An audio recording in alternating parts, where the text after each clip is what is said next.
তুমি যেখানেই যাও না কেন, অন্য কোনো কিছু না নিয়ে গেলেও নিজেকে সেখানে ঠিকই নিয়ে যাও। প্রথম দিকে তুমি হয়তো অনুভব নাও করতে পারো।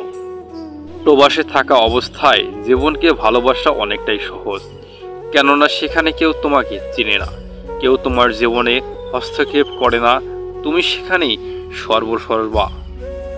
প্রবাস ভ্রমণের সবচেয়ে উন্নত উপায় হচ্ছে স্থানীয়দের সাথে অবস্থান করা। তোমার দেশকে জানার অনেক কার্যকর একটা উপায় হচ্ছে এটা ত্যাগ করে বিদেশে যাওয়া। আমাদের জন্মভূমিকে শুধুমাত্র ভূগোল কিংবা একটা নির্দিষ্ট অবস্থান দ্বারা প্রকাশ করা হয় না, এটা প্রকাশ করা হয় স্মৃতি, সেখানকার ঘটনা আর মানুষের মাধ্যমে।